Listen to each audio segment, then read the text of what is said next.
Hey, what's up guys, it's Noah here, welcome back to the channel. Today I have a chess video for you all. I've been playing games on chess.com recently. Yeah, I've just been playing against other people and I've been having a ton of fun. So if you guys want to see more analysis kind of stuff like this, or if you guys want to see, if you all want to see some like me live commentating over some chess or anything like that, then let me know as well, because I would love to do that in the future. I think tomorrow I should have a video out with one of my buddies about Pokemon. I think we're going to do a Who's That Pokemon. It's going to be amazing. You guys will have to watch it. But yeah, let's get into this. So I'm on the blacks and my opponent's on the whites. In chess, white goes first. If you didn't know, these pieces, the rooks, can attack on the vertical or horizontal like this. They can move any direction and take in that direction as well. The knights can move in an L shape like this. The bishop can move on a diagonal like this. The queen can move. Oh, here the queen can move on the diagonal like this, or on the vertical and horizontal like so, like the rooks and the bishops combined. And the king can move in any direction once, and the pawns can only move forward, but they can only take diagonally.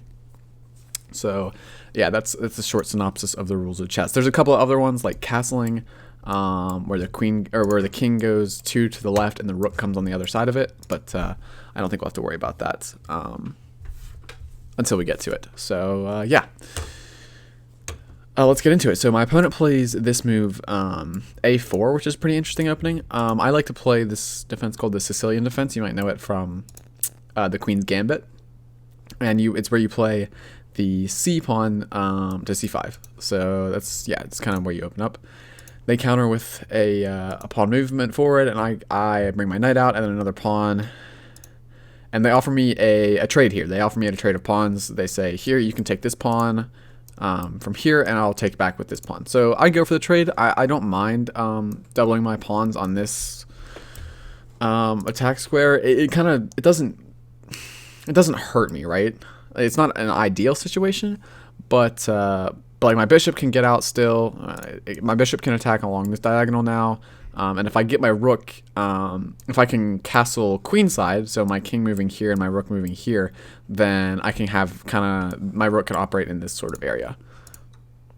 Or if I want to castle this way, then my rook only has to move over to attack this this straight up and down, like this, I guess, column. Yeah. So I take the trade of pawns, and then they take me back. So they are up oh no, they're not up a pawn right now. So, so I'm not afraid of doubling my pawns here, but then they take me back. So like I said, now I have this entire, if I move my rook over, I have this whole alleyway now open for the future. And I can also move my queen out. I can move my bishop out. So I think that's actually what I go for here. Oh no, I just move my pawn forward, which is, it's not bad. I think it's an okay move here in this situation because I stop his pawn from advancing, and yeah, I think it's just an alright move in general. They move their knight forward. They're looking to attack this pawn and this square, I believe. They might also want to attack this and cause like a fork. They might want to check my king and attack my bishop at the same time, which is a good move, but I could also just take with the queen if that happens. So I wasn't too worried about this move. They're also defending their pawn in this situation, but I was a little bit more concerned about that. So I actually just play my pawn forward here. I want to get my knight out and then get my I want to get my knight out and I want to get my bishop out and then castle this way, I think is what I'm going for here. So my opponent plays their rook out on their queen side, which is a pretty aggressive move, and I get my bishop out, which is fine. I now attack this whole diagonal.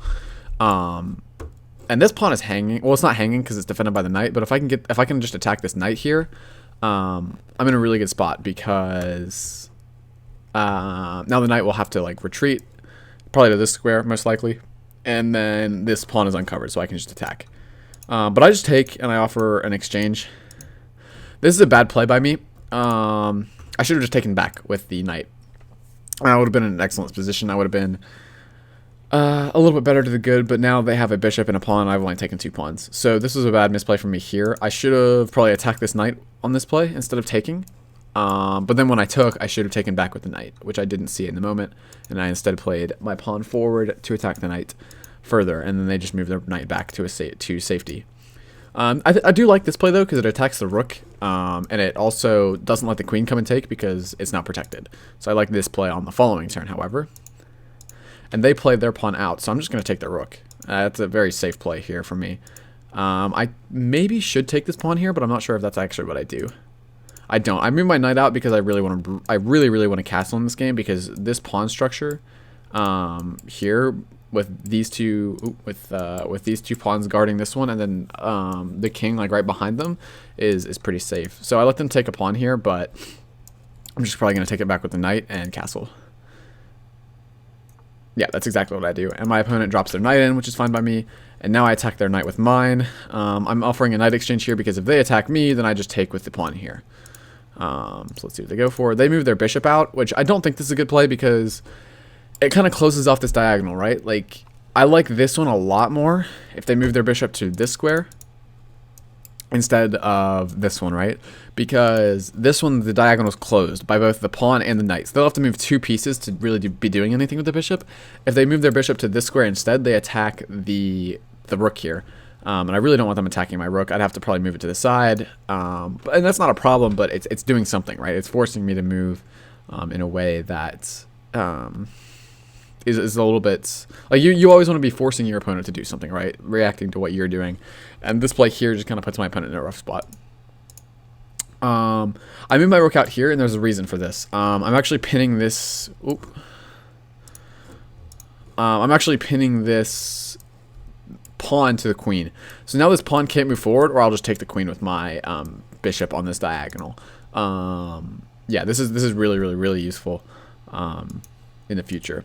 They block the pin with the knight, which makes sense, because I can't really take the knight either, because then they'll just take, they'll take here, or they'll take here with these pawns. So this is a good play by my opponent. They drop in. However, I'm actually in an okay spot here, because I could just trade and then go, but it's probably not better either, honestly. Okay, I moved my queen out here, and I really like this play because it both... Oh, actually, I don't really like this play, and I'll tell you why in a second. This is what was going through my head in the moment, was I attacked this whole diagonal, which is really good. Like, this looks incredible, right? There's a knight here to take, and if it moves out of the way, I take the pawn. Well, I don't take the pawn, but I can move into here and pin this pawn again. I get a double pin if I move into this space on the next turn, because I get a pin here, and I get a pin here. So this pawn really can't move now. However, this move is really poor because my queen's now hanging, and he can just take my queen, which is exactly what he does. I move my bishop back to attack the queen. Then he can't take the bishop because the pawn's protecting it. He can't take this knight because this knight's protecting it. He can't take this knight because this knight's protecting it, and this pawn's protecting it. So he doesn't have a great move here. He can't also move here because of the rooks. And I mean, obviously he can move back, and I think he'd be in a really good spot. You can see at the top here. My opponent is +7 on me, which is just a ridiculous number of pieces at this point. I think the best play is actually just to move one forward here, or maybe two. There's nothing wrong with that. It keeps offensive pressure on. However, they mess up and take my bishop, so I'm just going to take back with the pawn. There's no reason for me not to do that, and now they're only +1 here at the top, as you can see, because I have their queen and a rook, and the opponent has both of my bishops. They take my knight, but I just take back, so we just swap knights, which is fine by me. And then they move their pawn here, but this is a really troubling move for my opponent. I just don't understand this one, because they're just giving me a pawn, and they're going to level the game. And now, as you can see, I'm in a really good spot, because my knight attacks the bishop, so he has to move the bishop, or I can move here and attack this bishop. So, like, I'm in a really good spot here. I'm also in a good position to attack with my rook. If I get my rook here and here, I'm in a really good spot. My opponent doesn't move the bishop. They instead move the rook here, and so I just take the free bishop that's on the field, and suddenly I go from having my queen down to being +3. I don't really understand why my opponent made the play that they did, but they did, and so I just kind of went with it. They moved the rook across, which again they moved the rook across here because they're fearing the knight taking this pawn here, right? But they're guarding it with the rook now, so I can't take it. And I also can't move here. And I really can't move here either, because then the king could just take me. So my knight's kind of stuck, but I'm not in any danger, right? So what I do is I just shift my rook across, because like I said, these channels are looking really good for me right now. They move the rook across to attack my knight, but now the pawn's free, right? They move here, they can only attack on this, here. right? They can attack up and down, right? So they're attacking the knight, but if I move here, they're not covering this square, right? So I think I just take the pawn here. I actually don't, but that's still a free pawn. So that probably should have been my play. I got a little impatient here. Actually, no, I didn't. So, because what this play does by moving the rook here is it puts them in check. Their king has to move out of danger here, and he can move here or he can move here.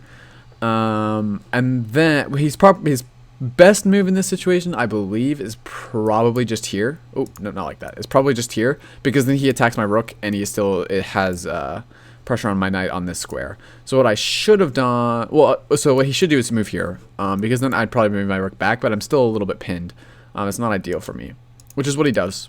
And I actually take the bishop on this square. So I'm basically saying, you're going to take this knight, that's fine by me, I'm just going to take the bishop instead. And that's the trade we make, but then I also get the free knight on the other side. So I'm essentially saying, alright, I'm just going to go up another bishop now. Because I'm already +3. But now I'm going to be +6, I believe it is. Yeah, now I'm +6, because I've just taken another knight. I've taken almost all of my opponent's pieces now, and I'm just up a rook at this point. I'm also up, let's see, they've got 1, 2, 3, 4 pawns, and I have 1, 2, 3, 4, 5. So I'm completely winning here, right? Like, I'm up a rook. This rook is free, and my opponent really can't do anything about what about my attacks now. So they played this pawn out here, which makes sense, but I'm just gonna take it.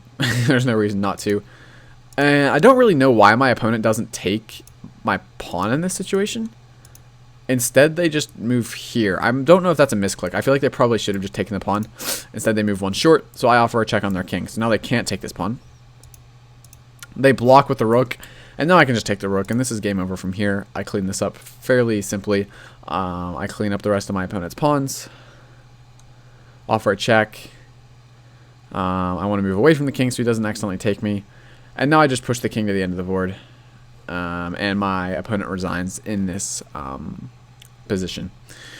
Because they realize that if I just move the rook here, then they have to move this way, and then I just move this rook here, and it's checkmate. So, yeah, that's pretty much the game.